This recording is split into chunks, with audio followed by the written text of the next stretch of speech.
Hello दोस्तों, आपका स्वागत है ओशन मैथ्स क्लास चैनल पर।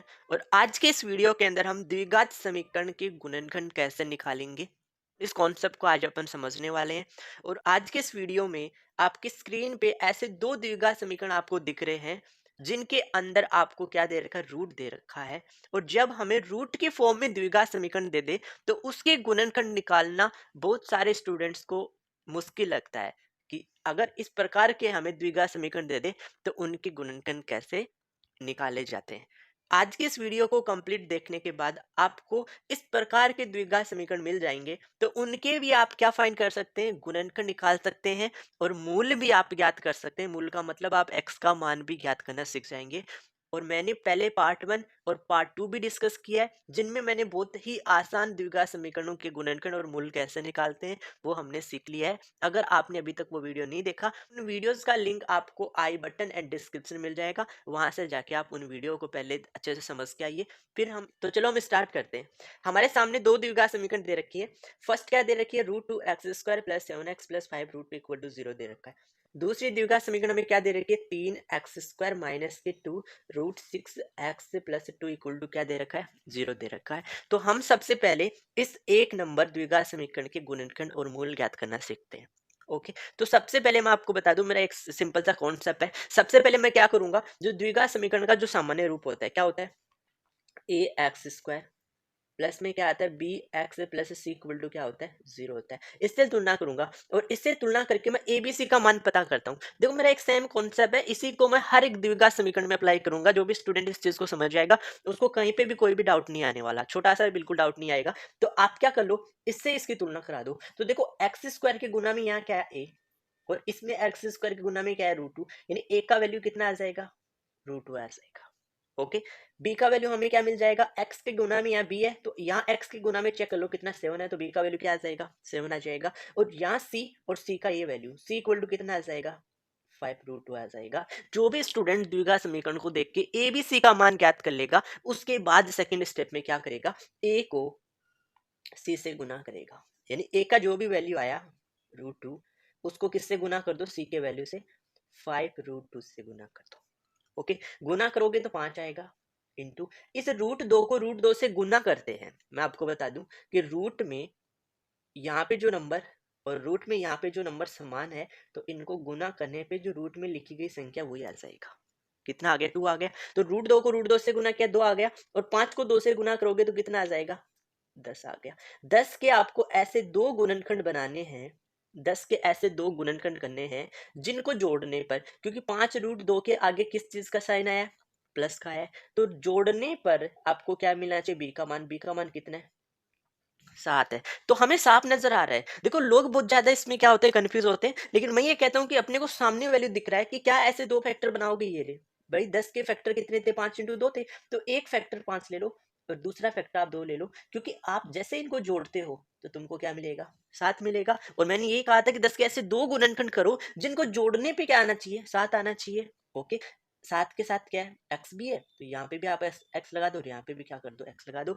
यानी जहां पे भी तुम्हारे पास द्विघात समीकरण में 7x है, उसकी जगह आप क्या लिख दोगे, 5x प्लस कितना लिख दोगे, 2x लिख दोगे, तो लिख दो। देखो समझो, इक्वेशन क्या था, द्विघात समीकरण, root two x square plus में कितना है, 7x है, और प्लस में क्या आ जाएगा, 5 रूट 2 आ जाएगा। देखो, जब वो गुणनखंड निकाल दे तो इक्वल टू जीरो नहीं लेके चलते, इस चीज को समझना। मैं यहाँ इक्वल टू जीरो लेके चल रहा हूँ, तो मैं आपको मूल्य भी ज्ञात करके बताऊंगा। यानी जो गुणनखंड विधि से अपन मूल ज्ञात करते हैं द्विघात समीकरण के, तो उसका भी आपको यहाँ पे आंसर मिल जाएगा। देखो, root two x square same रखो, इस प्लस के 7x की जगह ये वैल्यू रख दो, प्लस में क्या आ जाएगा, 5x आ जाएगा, और प्लस में क्या आ जाएगा, 2x आ जाएगा। और फिर प्लस में ये वैल्यू हम सेम रहने दो। देखो, एक तरीके से हमने कुछ भी चेंज नहीं किया, बस चेंज हमने इतना किया कि 7x को बस दो पद में लिख दिया। 5x प्लस कितना आ गया, 2 आ गया, इक्वल टू 0 लेके चल रहा हूँ, तो इक्वल टू में 0 नोट कर देता हूँ। ओके, इतना चीज आपको समझ में आ गया। अब क्या करो, देखो इनको अपन क्या करते हैं, गुणनखंड रूप में लिख देते हैं। रूट दो ऐसा कैसा रहेगा, इंटू एक्स स्क्वायर को मैं ऐसा लिख दूं, एक्स इंटू एक्स, फिर प्लस में 5x को मैं क्या लिख पाऊंगा, 5 इंटू एक्स लिख पाऊंगा, फिर प्लस में। अब इस दो को मैं ऐसा लिख देता हूँ, रूट दो इंटू क्या आ जाएगा, रूट दो आ जाएगा। तो रूट दो को रूट दो से गुना करोगे 2 आ जाएगा, इंटू में क्या आ जाएगा, एक्स आ जाएगा। फिर प्लस में यहाँ पे क्या आ जाएगा, 5 इंटू क्या आ जाएगा, रूट दो आ जाएगा, और इक्वल टू क्या आ जाएगा, 0 आ जाएगा। इतना चीज आ गई आपको समझ में, क्लियर है, ये स्टेप आपको समझ में आ गया।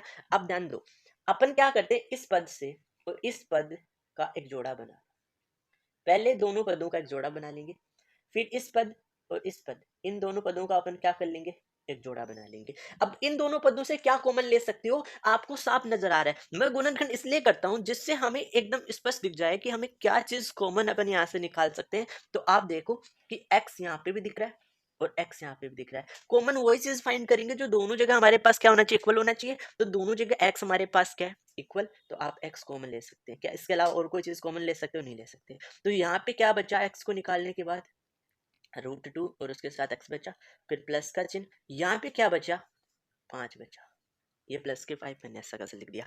अब इन दोनों से देखो, देखो मैं इसको √2 की टर्म में इसलिए तोड़ा क्योंकि मुझे यहाँ पे किसका पद दे रखा था, √2 दे रखा था। अब देखो आप √2 आपको यहाँ पे भी दिख रहा है और यहाँ पे भी दिख रहा है, इसके अलावा कुछ भी कॉमन नहीं निकाल सकते, तो प्लस के √2 आप क्या कर लोगे, कॉमन ले लोगे। तो यहाँ पे क्या बचेगा, √2x कॉमन, एंड प्लस में क्या आ जाएगा, यहाँ 5 आ जाएगा, इक्वल टू क्या आ जाएगा, 0 आ जाएगा। आपको मैं हर एक वीडियो के अंदर हर एक द्विघात समीकरण के लिए जांच करने की एक विधि बताता हूँ कि यहाँ तक का आपने वर्क किया वो राइट है या रॉन्ग है, इसका पता आपको इस ब्रैकेट में जो आपको वैल्यू मिलेगा वो दोनों जगह इक्वल मिलना चाहिए। इससे आप चेक कर सकते हैं कि अभी तक का हमने वर्क किया वो सारा क्या है, राइट है। अब क्या करो, जो ब्रैकेट में वैल्यू है उसको भी कॉमन ले लो, तो √2 x प्लस 5 क्या आ जाएगा, कॉमन आ जाएगा। तो यहाँ पे क्या बचा, x बचेगा, फिर प्लस में यहाँ पे क्या बचेगा, √2 बचेगा, इक्वल टू 0। अगर तुम्हें ओनली द्विघात समीकरण के गुणनखंड पूछे तो ये तो इसके क्या आ जाएंगे, गुणनखंड आ जाएंगे। ओके, लेकिन हमें गुणनखंड तो ज्ञात करने ही करने थे, लेकिन हमें इस द्विघात समीकरण के मूल भी ज्ञात करने। तो हम क्या करेंगे, इस √2x प्लस 5 इक्वल टू भी क्या कह देता हूँ, 0 कह देता हूँ, और इस x प्लस √2 इक्वल टू भी क्या कह देता हूँ, 0 कह देता हूँ। तो आप यहाँ से √2x, इस प्लस के 5 को इधर भेज दोगे तो माइनस के 5 आ जाएगा। यहाँ से x का मान कितना आ जाएगा, -5, और डिवाइड में क्या आ जाएगा, √2 आ जाएगा।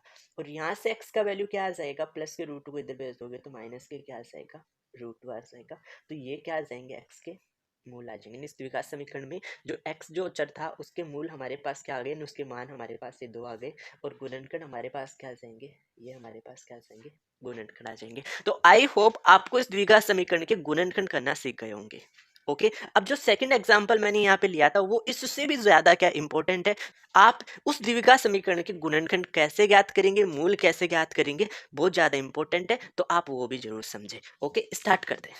तो हमें दूसरा द्विघात समीकरण क्या दे रखा है, 3x² माइनस के 2√6x प्लस 2 इक्वल टू क्या दे रखा है, 0 दे रखा है। मैं सेम चीज बता रहा हूँ, सबसे पहले अपन क्या करेंगे, हमारी जो द्विघात समीकरण होता है उसका जनरल रूप ax² प्लस में bx plus c equal to 0, इससे तुलना करेंगे। तुलना करके हम यहाँ से a का, b और c का मान ज्ञात करेंगे। x² के गुना में a, x² के गुना में 3, तो a का मान कितना आ जाएगा, 3 आ जाएगा।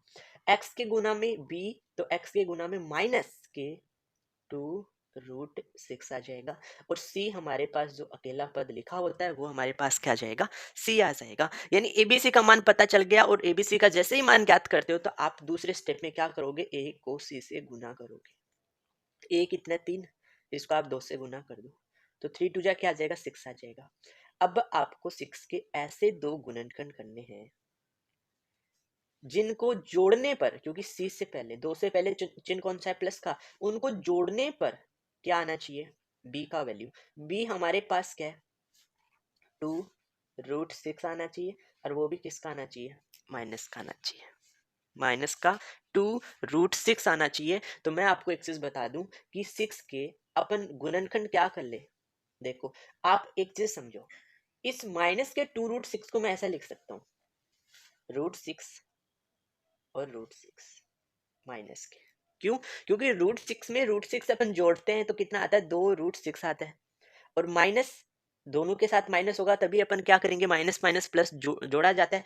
अब आप मुझे एक चीज बताओ कि इस √6 को √6 से गुना करोगे तो क्या आपको 6 मिल जाएगा, बिल्कुल मिल जाएगा। तो हम इसको क्या लिख देंगे, √6, और क्या लिख देंगे, √6 लिख देंगे, क्योंकि √6 को √6 से गुना करते हो तो कितना आता है, 6 आता है। लेकिन हम इस √6 में √6 जोड़ते तो हमें कितना मिलता है, 2√6 मिलता है प्लस का। लेकिन हमें किसका चाहिए, माइनस का चाहिए। तो हम क्या करेंगे, इस √6 को भी माइनस का रख लेंगे और इस √6 को भी किसका रख लेंगे, माइनस का। तो यहाँ से हमें क्या मिलेगा, 2√6 किसका मिल जाएगा, माइनस का मिल जाएगा। तो हो गया क्लियर। यानी इसकी जगह, यानी अपने को इसके साथ x भी चाहिए, तो यहाँ पे भी x आ जाएगा और यहाँ पे भी क्या आ जाएगा, x आ जाएगा। यानी इस वाले पद को अपन क्या बना देंगे, माइनस के √6x माइनस के √6x अपन नोट कर देंगे। तो देखो अब आगे सॉल्यूशन कैसे बनेगा।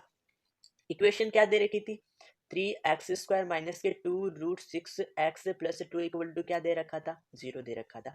तो मैं 3x² सेम रखूंगा, इसकी जगह मैं क्या बना दूंगा, माइनस के पहले √6x आ जाएगा, फिर माइनस में √6x आ जाएगा एंड प्लस में 2 इक्वल टू क्या आ जाएगा, 0 आ जाएगा। यानी इसकी जगह मैंने ये वैल्यू ऐसा कैसा नोट कर दिया। अब देखो इनके भी अपन गुणनखंड कर लेते हैं प्रत्येक पद का। तो इसको तो अपन क्या लिखेंगे, 3 गुना में x इंटू एक्स आ जाएगा, फिर माइनस, इसको हम क्या बना देंगे, इसको हम ब्रेक कर सकते हैं। इसको मैं ऐसा लिख दूंगा, √2 इंटू √3 लिख दूंगा, इंटू में क्या लिख दूंगा, x लिख दूंगा। अब ध्यान दो, देखो √3 को √2 से गुना करते हैं तो रूट में कितना आ जाएगा, 3 दूनी 6 आ जाएगा। अब यहाँ √3 का टर्म आया तो इस 3 को भी अपन क्या लिखेंगे, √3 इंटू क्या लिखेंगे, √3 लिखेंगे, क्योंकि √3 अपन कॉमन लेना चाहते हैं यहाँ पे। फिर माइनस इस √6 को भी अपन क्या लिख देंगे, √6x को भी अपन क्या लिख देंगे, √2 इंटू √3 इंटू में क्या आ जाएगा, x आ जाएगा।